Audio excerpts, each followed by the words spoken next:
আমার বাইকের যে থ্রটেল কেবিলটা ওটা বললো যে 4টে-5টার দিক করে পাওয়া যাবে, ওটা পাওয়া যাচ্ছে না, সার্ভিস সেন্টার থেকে আনতে হবে। আমাদের KTM অ্যাডভেঞ্চার 250 হোক 390 হোক, আমাদের গাড়ি সিঙ্গেল পার্টস পাওয়া যায় না, নিতে গেলে আমাকে পুরো সেটআপই নিতে হবে। দেখো এই যে ঢাকনাটা এটা খোলা হয়েছে, এটা খুলতে হাওয়ার প্রেশারেতে এই যে কুলেন্টটা ছিল ওটা পুরোটা ড্রেন আউট হয়ে যাচ্ছে। মানে বলতে পারিস মোটমাট আজকে প্রায় 1000 টাকা খরচা হবে।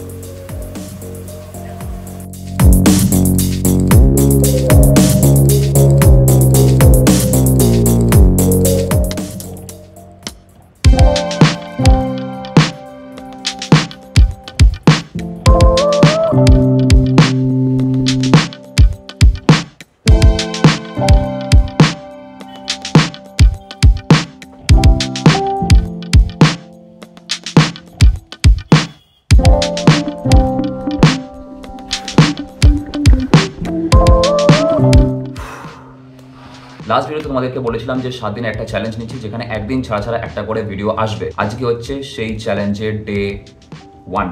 লাস্ট কবে এই সমস্ত এক্সারসাইজ করেছি আমি ভুলে গেছি। লাইফস্টাইলটা একটু শুধরাতে হবে। এর আগের ভিডিওতে আমি তোমাদেরকে এটাও বলেছিলাম যে লাইফে বাইক নিয়ে বা মোটো ব্লগিং, ইউটিউব এই সমস্ত নিয়ে এতটাই মানে জর্জরিত হয়ে গেছি যে সেইভাবে নিজেকে সময় দেওয়া হয় না। তো এই সমস্ত কিছু হচ্ছে নিজেকে সময় দেওয়ার একটা পার্ট। তো এখন যাবো হচ্ছে ভাইকে বাসে তুলতে, ও স্কুলে যাবে, ওখান থেকে এসে তারপর আমি যাব হচ্ছে বাইকের কিছু কাজ রয়েছে সেগুলো করাতে। তার আগে টিফিন করতে হবে। এই হচ্ছে সেই পুরোনো হ্যান্ডেলবারটা, এটা হালকা বেন্ড হয়ে রয়েছে, এমনি বোঝা যাবে না এই অবস্থা। এই যে বাঁ দিকের পোর্শনটা এটা এরকম এগিয়ে ছিল, ডান দিকটা কাছে ছিল, মানে খানিকটা বলতে আরও সোজা করে দেখালে হালকা এরকম হয়েছিল। এই দেখো এখানে প্রাইস দেওয়া রয়েছে 1204 টাকা হচ্ছে এমআরপি, আর ফিটিংস চার্জ মিলিয়ে প্রায় 500 টাকা মতন লেগেছিল। এই স্প্রিংটা কেটে গেছিলো আমার ক্লাচের, ল্যামিনেশনের হাল দেখো, এটাও ঠিক করাতে হবে এতক্ষণে। আমি এটা দিই, এটা দিই।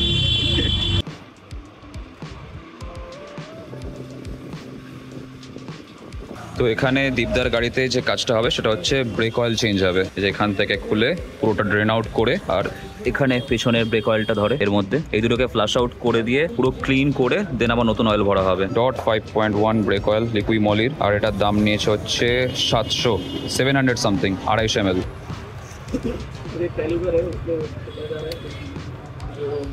ব্যাপারটা কেমন লাগছে? মনে হচ্ছে বিয়ে হচ্ছে, ঠাকুরমশাই বসে গেছে, আর ক্যামেরাম্যান বলছে দাঁড়াও সিঁদুর পড়ি না, সিঁদুর পড়ি না, দাঁড়াও আগে ক্যামেরা রেডি করতে দাও। এখানে ব্রেকটা বারবার প্রেস করলে পিস্টনটা ওখান দিয়ে বেরিয়ে আসবে। আচ্ছা, ব্রেক অয়েল যখন চেঞ্জ করতে হয় এটা কি করতেই হয়?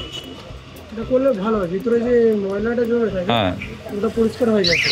আচ্ছা, যদি তেল ঢেলে দিলে কি হয়, ময়লাটা ওখানে জমেই থাকে, ওটা ওখানেই রয়ে গেল, তাহলে রয়ে গেল, পরে পিস্টন প্রবলেম করে, ব্রেকের প্রবলেম হয়।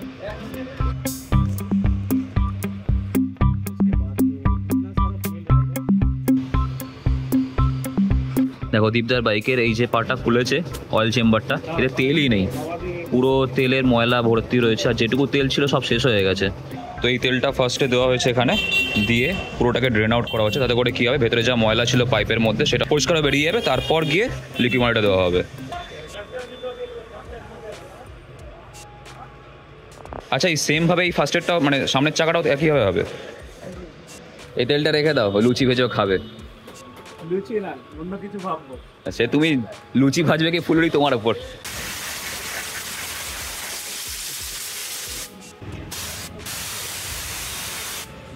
আমাদের KTM অ্যাডভেঞ্চার 250 হোক 390 হোক, আমাদের গাড়ি সিঙ্গেল পার্টস পাওয়া যায় না, নিতে গেলে আমাকে পুরো সেটআপই নিতে হবে। তো সেটআপ যদি না পাও তাহলে তোমরা কি করবে, মেন কোশ্চেন ওখানে। কেন হচ্ছে মাঝখানে রাস্তার মধ্যে তোমার হচ্ছে একটা ক্যালিবারের মধ্যে যদি একটা পাত্তি আছে, ওটা তুমি সিঙ্গেল পাত্তি কোনো সার্ভিস সেন্টার থেকে তুমি পাবে না, ওটা তোমাদের নিতে গেলে শোরুম থেকে নিতে হবে পুরো ক্যালিবার সমেত, ঠিক আছে? সিঙ্গেল পাত্তি পাওয়া যায়। প্রাইস কত পড়ছে এটা? সেটার প্রাইস তোমার ধরে নাও 4000 থেকে 6000 দাম আছে। 4 থেকে 6? 4 থেকে 6000 আর টোটাল সেটআপটা? টোটাল সেটআপ প্লাস হচ্ছে লেবার কস্ট নিয়ে। হ্যাঁ, এবার তাছাড়া তোমাকে যদি হচ্ছে খুবই রিকোয়েস্ট করতে হবে, নালে তোমাকে অন্যভাবে আদায় করে ওই জিনিসগুলো করিয়ে নিতে হবে, মানে ব্যাপারটা হচ্ছে করতে হবে। সিঙ্গেল পার্ট তোমাকে দেবে না, সিঙ্গেল পার্ট দাও যে আমাকে একটা ছোট পিস্টন দাও বা কিছু একটা দাও, আলাদা করে দেবে না, বেসিক্যালি কোম্পানির থেকে সিঙ্গেল পার্ট আসেই না কিছু পার্টের ক্ষেত্রে। আচ্ছা। আর তোমাকে নিতে গেলে পুরো সেটআপই নিতে হবে। আর যদি কোনো কিছু যদি সিঙ্গেল পার্ট নিতে হয় তোমাকে সেইভাবে হাসি মুখে আদায় করে নিতে হবে, এটাই ছাড়া আর মানে কিছু বলার নেই। বলতে পারো ওটা তোমার ট্যালেন্ট, ওটা আমার যদি talent। নিতে পারো তাহলে সেটা তোমার নিতে পারো, ট্যালেন্ট। তোমার talent। আচ্ছা, না নিতে পারলে তাহলে কিছু করার নেই, তোমাকে ওই 4,000-5,000 টাকা খরচা করতে হবে, যেটা পে করতে হবে দিতে যেটা হবে। হচ্ছে খুবই মানে হচ্ছে একদিক দিয়ে অনেক বড় ধাক্কা। হ্যাঁ হ্যাঁ হ্যাঁ, আমার বাইকের যে থ্রটেল কেবিলটা ওটা বললো যে 4টে-5টার দিক করে পাওয়া যাবে, ওটা পাওয়া যাচ্ছে না, সার্ভিস সেন্টার থেকে আনতে হবে। আর তারপর গিয়ে ওটা বিকেলে হয়তো পাবো। আর বাদ বাকি যে কুলেন্ট চেঞ্জের কাজটা রয়েছে ওটা এখন হয়ে যাবে। কুলেন্ট চেঞ্জ করার জন্য কী করতে হয় সেটা তোমাদেরকে দেখাবো। ফার্স্টে আমাদেরকে ডিস্টিল ওয়াটার দিয়ে পুরো কুলেন্টের যে জায়গাটা রয়েছে মানে রেডিয়েটরটাকে চেঞ্জ করতে হবে, রেডিয়েটরটাকে আগে ঢালতে হবে, ঢেলে যতক্ষণ না ভেতরে গ্রিন পোর্শনটা আছে কুলেন্টে ক্লিয়ার যতক্ষণ না হচ্ছে ততক্ষণ তোমাকে ডিস্টিল ওয়াটার ঢালতেই হবে। ডিস্টিল ওয়াটার যখন ক্লিন জলের মতন ক্লিয়ার কালার চলে আসবে তারপরে তুমি কুলেন্ট ঢালতে পারবে। আচ্ছা, এটা হচ্ছে মেন প্রসেস।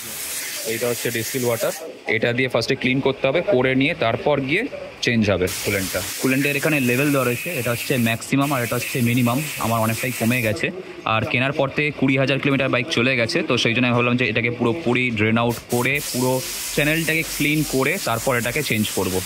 আর চেঞ্জ করার জন্য আমি নিচ্ছি হচ্ছে এটা হচ্ছে ক্যাস্ট্রলের কুলেন্ট, এটা আমার লাগলো হচ্ছে প্রায় 500 টাকা। আমি সমস্ত দামগুলো তোমাদেরকে বলে দেবো, এখানে 525-এর প্রিন্ট রয়েছে।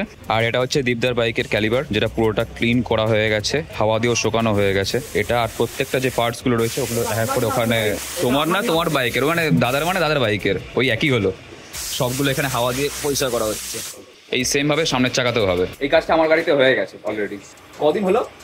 গত মাস তার আগে মাসে করেছিলাম না, 2 মাস হবে। আমার বাইকেও সামনে পেছনে দুটো চাকাতে এই কাজটা করানো হয়ে গেছে। আজকে করাবো হচ্ছে coolant change, acceleration cable change. Coolant change করাবো আর অ্যাক্সেলারেশন কেবিলটা চেঞ্জ করাবো, ওটা খোলা হয়ে গেছে।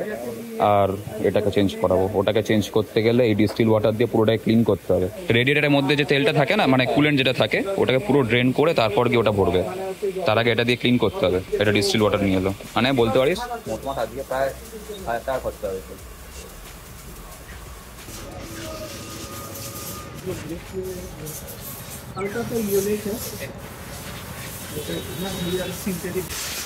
একই রকমভাবে সামনের চাকার যে ব্রেকটা রয়েছে ওটাকেও ক্লিন করা চলছে এখন।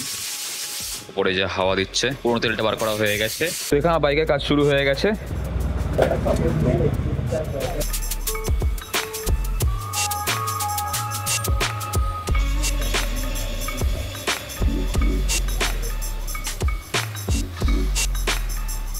তো আমাদের অ্যাডভেঞ্চারের রেডিয়েটারের যে ওপেন আপ জায়গাটা থাকে কাপটা, ওটা ওই ভেতরে ওইখানে ডিউকে বা আরসিতে কি হয় বাইরে দিয়ে থাকে, ওটা উপর দিয়ে এমনিই খুলে যায়, আর এটা ভেতরে। আর এই যেটা বেরিয়েছে দেখছো, এটা হচ্ছে পুরোনো যে কুলেন্টটা ছিল ওটা। দেখো এই যে ঢাকনাটা এটা খোলা হয়েছে, এটা খুলতে হাওয়ার প্রেশারেতে এই যে কুলেন্টটা ছিল ওটা পুরোটা ড্রেন আউট হয়ে যাচ্ছে। এটা না থাকলে তখন কি ওই ট্যাঙ্ক খুলতে হতো।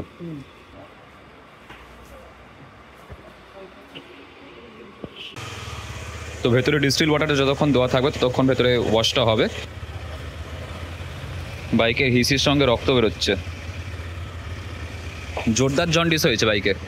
এতক্ষণ ধরে ইঞ্জিন চলে গাড়িটা গরম হয়ে ভেতরে পুরো ক্লিন হয়ে গেছে, দিয়ে ডিস্টিল ওয়াটারটা বেরিয়ে যাবে। এরপর কি আবার ঢালবে? আরেকবার যতক্ষণ না ক্লিয়ার বার হচ্ছে জলের কালার আসছে ততক্ষণ ঢালতে হবে। আচ্ছা, না হালকা সবুজ সবুজ রয়েছে এখনো।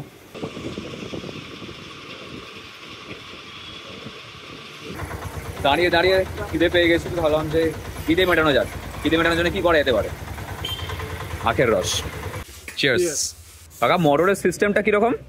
এটা ঘোরালে অটোমেটিক চালু হয়ে যাবে, এটা ঘোরালে ওখান থেকেই কানেকশন করা রয়েছে। খিদেটা মেটলো, ওখান থেকে খিদে পেয়ে গেছিল। তো এই যে জলটা বেরিয়েছে দেখতে পাচ্ছ ডিস্টিল ওয়াটারটা, এটা একদম পরিষ্কার জল বেরিয়েছে, কারণ এর ভেতরে যে কুলেন্টটা ছিল সেই সবুজটা পুরোটা বেরিয়ে গেছে। এখন জল দেখো পুরো পরিষ্কার। 3 বারের বার ওয়াশ করতে তারপর গিয়ে পরিষ্কার জল বেরোচ্ছে। এবার কুলেন্ট ঢালা হবে ক্যাস্ট্রলে যেটা নিয়ে এসেছি, ওই সেম ভাবে যেরকমভাবে ডিস্টিল ওয়াটার ঢালা হচ্ছিল ওই একই হবে।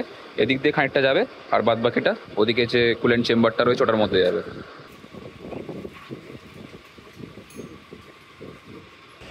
আর লাস্ট বাদ বাকি এইখান দিয়ে ঢালা হবে। এখানে কত ml যায় বললে? 250 মতন। 4টের সময় আজকে লাঞ্চ করেছি, খাওয়া দাওয়া সেরে নিয়ে স্নান টান করে নিয়ে বসেছিলাম ভিডিও এডিটিং করতে। পেছনে দেখো ল্যাপটপ এখনো রাখা রয়েছে, এডিটিং মোটামুটি কমপ্লিট হয়ে গেছে। এই পার্টটা জাস্ট অ্যাড করে দেবো, দিয়ে ভিডিও শেষ করে দেবো। আর টোটাল কত খরচা হলো সেটা আবার তোমাদের সঙ্গে শেয়ার করবো। আমার 525 টাকা লেগেছে হচ্ছে কুলেন্টের দাম, ক্যাস্ট্রলের যে কুলেন্ট আমি ইউজ করেছি। এছাড়া আমার 152 টাকা লেগেছে হচ্ছে অ্যাক্সেলারেশন কেবিলের দাম, শুধু 25 টাকা লেগেছে হচ্ছে ডিস্টিল ওয়াটার, আর 400 টাকা লেগেছে লেবার চার্জ। এই কাজটাই যদি আমি সার্ভিস সেন্টার থেকে করাতাম তাহলে আমার নয় করে আরো প্রায় 400-500 টাকা হয়তো বেশি পড়তো সার্ভিস চার্জ। কারণ কেটিএম এর যে সমস্ত পার্টসগুলো সেগুলো যেহেতু বাজাজ তৈরি করে, তো প্রাইসগুলো জেনুইন বলতে পারো। এই যেমন ধরো 152 টাকায় অ্যাক্সেলারেশন কেবিলটা কেটিএম দিচ্ছে, কারণ বাজাজ তৈরি করছে।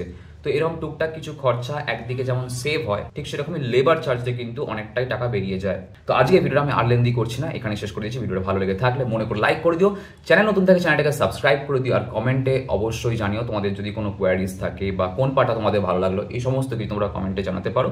নেক্সট 6 দিনে 6টা ব্লগ আসছে। তো আজকের মতন এই অবধি, দেখা হচ্ছে খুব শীঘ্র তোমাদের সঙ্গে পরের ব্লগেতে। Till then stay safe, take care, চলো bye. Link in the description, आप लोग जाके चेकआउट कर सकते আরে বাংলা রে বলো, हैं। আর না বলো। लिंक इन लिंकिंग লিঙ্কডইন হয়ে যাচ্ছে, লোকে চাকরি খুঁজতে যাবে ইউটিউবে। Link in the description box, do follow. বলবো, বলো start. Link in the description box, do follow. তোমরা গিয়ে সাবস্ক্রাইব করে নাও, আর তার সাথে সাথে ইনস্টাগ্রাম ফেসবুক ফলো করে নিতে পারো।